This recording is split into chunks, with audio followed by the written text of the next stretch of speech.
చావా ఈ సినిమా ఇప్పుడు దేశవ్యాప్తంగా బాక్స్ ఆఫీస్ను బద్దలు కొడుతోంది.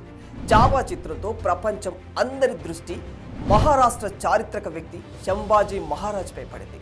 దీంతో అసలు ఎవరు ఈ శంభాజీ? ఎందరో వీరులు విదేశీ రాజుల గురించి కూడా మాట్లాడుకునే ఈ దేశంలో ఎందుకని శంభాజీ జీవితం, వీరత్వం, ఆయన కీర్తి ప్రతిష్టలను భారతదేశ చరిత్రలో పొందుపరచలేదు? చావా సినిమా చూసే వరకు ఇలాంటి ఓ బలమైన క్యారెక్టర్ ఉందని దాదాపు చాలా మందికి తెలియదు. అంటే ఇంకెంతమంది వీరుల వీరత్వాన్ని ఇలా ఆనవాళ్లు లేకుండా తుడిచేసి ఇండియన్ హిస్టరీని బలహీనపరిచారు. ఇలాంటి దారుణమైన కుట్రలకు కారణం ఎవరు? ఈ విషయాలన్నీ తెలియాలంటే ఈ వీడియోను ఎక్కడా స్కిప్ చేయకుండా చివరి వరకు పూర్తిగా చూడండి. ఈ వీడియోలో మనం మాట్లాడుకునేది ఒక సాధారణమైన వ్యక్తి గురించి కాదు, వేల మంది సైనికుల ప్రాణాలకు తన ప్రాణాలను అడ్డేసే ఓ గొప్ప వీరుని గురించి. మొఘల్స్ నుంచి లక్షల మంది హిందువుల రక్షణ కోసం తన శరీరాన్ని ముక్కలు చేసుకోవడానికి కూడా వెనకాడని మహారాజు గురించి. ఆయన మరెవరో కాదు, ఛత్రపతి శివాజీ తనయుడు ఛత్రపతి శంభాజీ మహారాజ్. భారతదేశ చరిత్రలో వీరుల గురించి మాట్లాడుకుంటే ఓ అర్జునుడు, ఓ శివాజీ మహారాజ్, ఓ అభిమన్యుడు, ఓ శంభాజీ మహారాజ్ అని చెప్పుకోవచ్చు. ఇతని గురించి చెప్పుకునే ముందు ఓ నరరూప రాక్షసుని గురించి మాట్లాడుకుందాం. 1526లో బాబర్ చక్రవర్తితో మొదలైన మొఘల్ సామ్రాజ్యం భారతదేశంలో మెల్లమెల్లగా విస్తరించింది. ఆ తర్వాత మొఘల్ సామ్రాజ్యానికి 6వ చక్రవర్తిగా సింహాసనాన్ని అధిష్ఠించి ప్రజలందరినీ ఇస్లాంలోకి మార్చడమే జీవిత లక్ష్యంగా పెట్టుకొని ప్రజలను పీడించిన చక్రవర్తి ముహి ఆల్దీన్ మహమ్మద్ అలియాస్ ఔరంగజేబ్.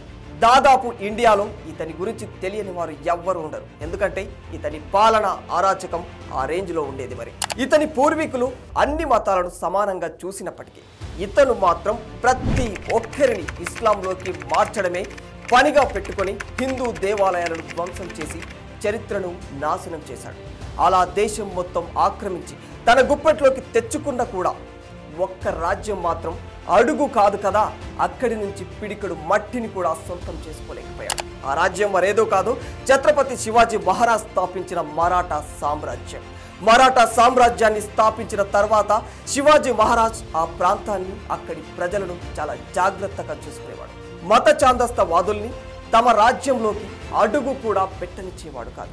మత మార్పిడి కోసం ఔరంగజేబ్ తన రాజ్యాన్ని ఆక్రమించాలని చూస్తే అతనిపై సింహంలా విరుచుకుపడేవాడు. అలాంటి సింహానికి పుట్టినవాడే శంభాజీ మహారాజ్. శంభాజీని అందరూ చావా అని పిలిచేవారు. చావా అంటే సింహం, పిల్ల అని దాని అర్థం. అయితే శివాజీ మహారాజ్కి 8 మంది భార్యలు. వారిలో పెద్ద భార్య పేరు సాయిబాయి. ఈ దంపతులకు 1657లో మే 14న శంభాజీ మహారాజ్ జన్మించారు. శంభాజీ పుట్టిన 2 సంవత్సరాలకే తన తల్లి మరణించింది. ఆ తర్వాత శంభాజీని తన నాన్నమ్మ శివాజీ కన్న తల్లి జీజియాబాయి పెంచింది. ఆమె చేతిలో శంభాజీ ట్రైన్ అవుతూ ఉన్నాడు అంటే అర్థం చేసుకోవచ్చు. శంభాజీలో శివాజీ మహారాజ్ వీరత్వం రావడానికి కారణం కూడా జీజియాబాయి అనే చెప్పుకోవచ్చు. ఇక శంభాజీ గురించి మాట్లాడుకుంటే శంభాజీకి 13 సంవత్సరాల వయసు వచ్చేసరికి ఆయనకు మరాఠీ, సంస్కృతం, పోర్చుగీసు, అరబిక్, పర్షియన్ ఇలా 13 భాషలపై గ్రిప్ తెచ్చుకున్నాడు. ఆ టైంకే బుద్ధ భూషణ్ అనే పొలిటికల్ అండ్ అడ్మినిస్ట్రేషన్ బుక్ని కూడా రాశాడు. ఇక శంభాజీకి 1676లో యేసుబాయి అలియాస్ జీవుబాయితో మ్యారేజ్ అయింది. ఇక శంభాజీ జీవితంలో అసలు కథ ఇక్కడి నుంచి మొదలైంది. శంభాజీ చిన్ననాటి నుంచే ఈయన అంటే శివాజీ 2వ భార్య అయిన సోయారాబాయికి అస్సలు నచ్చేది కాదు. శంభాజీ గురించి శివాజీకి ఎప్పుడు చెడుగా చెబుతూ ఏవో ఒక చాడీలను ఆయనకు చెబుతూ ఉండేది.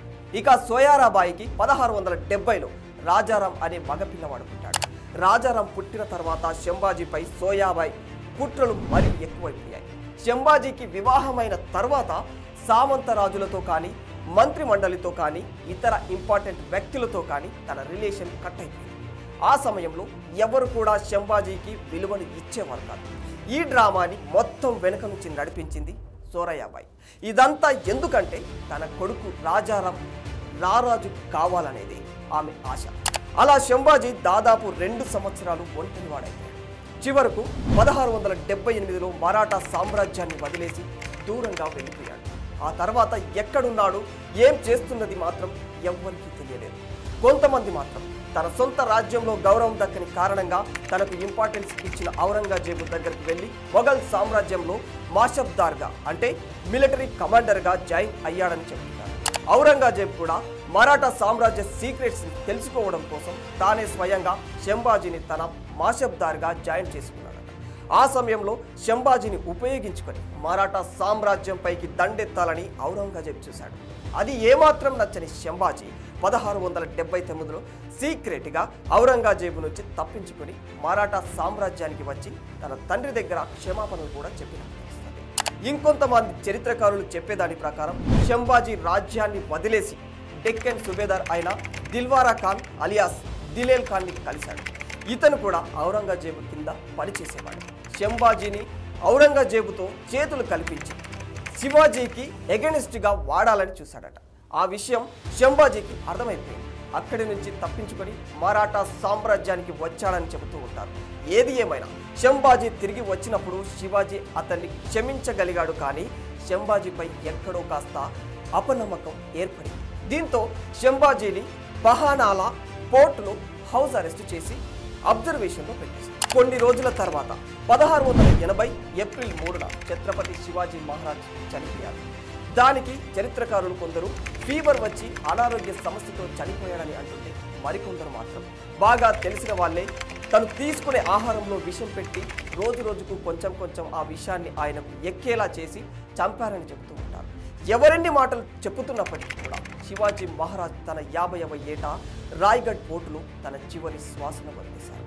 అక్కడితో ఓ మహావీరుని ఘట్టం ముగిసిపోయిందని చెప్పుకోవచ్చు. ఇక ఆయన మరణం మరాఠా సామ్రాజ్యంలో అనేక రాజకీయాలకు దారితీసింది.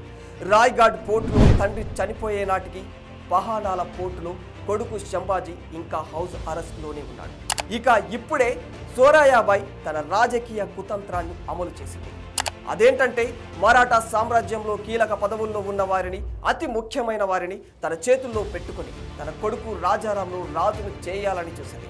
ఈ విషయం ఎలాగోలా బహానాల పోర్టులో ఉన్న శంభాజీకి తెలిసింది. దీంతో అక్కడి నుంచి తప్పించుకొని మరాఠా సైన్యాన్ని గ్యాదర్ చేసి డైరెక్ట్గా రాయ్గఢ్ పోర్టుకే వెళ్ళి సోరాయాబాయిని తనకు మద్దతు ఇచ్చే వారిని అందరినీ కూడా అరెస్టు చేసి తనకు తానే చక్రవర్తిగా ప్రకటించుకొని ఛత్రపతిగా మారిపోయాడు. ఛత్రపతి అయ్యే నాటికి శంభాజీ మహారాజ్ వయసు కేవలం 23 సంవత్సరాలు. ఆ తర్వాత సోరాయాబాయి ఆమె మద్దతుదారులకు మరణశిక్ష కూడా విధించాడు. అప్పటికి రాజారాం వయస్సు చాలా చిన్నది. దీంతో అతన్ని ఏమీ చేయకుండా తన సంరక్షణలోనే మంచిగా పెంచి పెద్ద చేశాడు. అచ్చం తన తండ్రి శివాజీ మహారాజ్ లానే అన్ని మతాలను, అన్ని వర్గాల ప్రజలను సమానంగా ప్రేమించేవాడు. కానీ బలవంతపు మత మార్పిడిని సహించేవాడు కాదు. ఇలా మరాఠా సామ్రాజ్యం ప్రశాంతంగా ఉన్న సమయంలో ఎప్పటి నుంచో మరాఠా సామ్రాజ్యాన్ని తన సొంతం చేసుకోవాలని ఎదురు చూస్తున్న గుంటనక్క ఔరంగజేబుకు శివాజీ మరణ వార్త తెలిసింది. మరాఠా రాజ్యాన్ని గెలిస్తే మొత్తం భారతదేశాన్ని ఇస్లాం దేశంగా మార్చవచ్చని సంబరపడిపోయాడు. కానీ ఔరంగజేబుకి తెలియని విషయం ఏమిటంటే సింహం కడుపున సింహమే పుట్టింది. అది తెలుసుకోలేక శంభాజీపైకి వరుస యుద్ధాలకు ఎగబడి 9 సంవత్సరాలు చుక్కలు చూశాడు.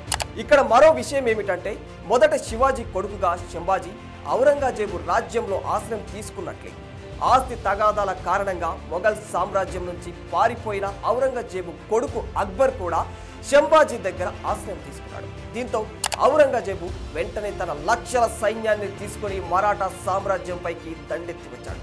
కానీ శంభాజీ తన తండ్రి దగ్గర నేర్చుకున్న గొరిల్లా ట్రిక్స్తో ఔరంగజేబును మరాఠా సామ్రాజ్యం నుంచి పిడికడు మట్టిని కూడా తీసుకొనివ్వలేదు. ఎదురుగా వచ్చి శంభాజీని గెలవలేని ఔరంగజేబు వెన్నుపోటు పడవాలని నిర్ణయించుకున్నాడు. ఈ కుట్రకు ఔరంగజేబుకు సహాయం చేసింది మరెవరో కాదు, స్వయానా శంభాజీ భార్య అయిన యేసుబాయి అన్న గనోజీ షిర్కే. తనకు కోరుకున్న ఉద్యోగం ఇవ్వలేదని కోపం తెచ్చుకున్న గనోజీ 1689లో శంభాజీ సంగమేశ్వర్లో ఉండగా ఈ విషయాన్ని మొఘల్ జనరల్ ముకరబ్ ఖాన్కి ఇన్ఫార్మ్ చేశాడు. ఆ సమయంలో శంభాజీ కేవలం 300 సైన్యంతో కాస్త అజాగ్రత్తగా ఉన్నాడు. ఇదే సరైన అవకాశమని మొఘల్ సైన్యం శంభాజీని తన మిత్రుడు కవి కైలాష్ను బందీ చేశారు. అలా బందీ అయిన శంభాజీని గాడిదపై కూర్చోబెట్టి మొఘల్ సామ్రాజ్యంలో వీధి వీధిలా తిప్పుతూ రాళ్లతో కర్రలతో కొట్టి అతి రాక్షసంగా బిహేవ్ చేశారు. అలా చాలా రకాలుగా అవమానించిన తర్వాత శంభాజీని ఔరంగజేబు ముందర ప్రవేశపెట్టారు. ఆ క్షణం కూడా శంభాజీ కళ్ళల్లో పౌరుషం కొంచెం కూడా తగ్గలేదు. నిన్ను ప్రాణాలతో వదిలేయాలంటే 3 షరతులు ఒప్పుకోవాలి. 1, ఔరంగజేబు శంభాజీ కంటే శక్తివంతమైన రాజు అని శంభాజీ ఒప్పుకోవాలి. 2, అలా ఒప్పుకొని శంభాజీ తన మరాఠా సామ్రాజ్యాన్ని మొత్తం ఔరంగజేబుకు అప్పగించాలి. 3, శంభాజీ ఇస్లాం మతంలోకి కన్వర్ట్ అవ్వాలి అని ఔరంగజేబు శంభాజీకి షరతులు పెట్టాడు. దానికి శంభాజీ ఔరంగజేబు మొహంపై గాండ్రించి ఉమ్మి వేస్తాడట.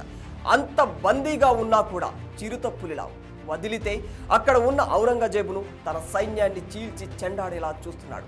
అతని చూపు నచ్చని ఔరంగజేబు శంభాజీని తల దించమని అడిగాడు. కానీ శంభాజీ దించలేదు. దీంతో ఔరంగజేబు శంభాజీ కళ్ళను పీకించాడని చెబుతున్నారు.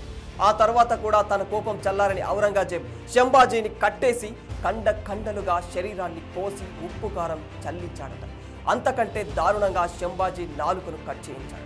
40 రోజుల పాటు నరకం అంటే ఏంటో చూపించారు. రోజుకో శరీర భాగాన్ని కట్ చేశారట. అలా చేస్తూనే రోజు కూడా ఆ 3 షరతులను గుర్తు చేస్తూ బలవంతంగా ఒప్పించడానికి ప్రయత్నించేవారట. కానీ శంభాజీ తన ప్రాణాలు పోతున్నా అందుకు ఒప్పుకోలేదు. చివరికి శంభాజీ మహారాజును మార్చి 1, 1689లో అతి దారుణంగా తలను నరికేసి ఆ తలను మొఘల్ సామ్రాజ్యం వీధుల్లో ఊరేగించారట. హిందూ సాంప్రదాయం ప్రకారం శంభాజీ అంత్యక్రియలు జరగనివ్వకుండా అతని శరీర భాగాలను ముక్కలుగా నరికి కుక్కలకు విసిరేశారని కొందరు చెబుతూ ఉంటారు. కాదు, ఆ ముక్కల్ని మహారాష్ట్రలో పూణే సిటీకి దగ్గరలో ఉన్న తలపూర్ దగ్గర భీమా నదిలో విసిరేశారని చెబుతూ ఉంటారు. కానీ ఆ తర్వాత మరాఠా ప్రజలు శంభాజీ శరీర భాగాలు వెతికి తనకు హిందూ పద్ధతిలో అంత్యక్రియలు చేసినట్టు చెబుతూ ఉంటారు.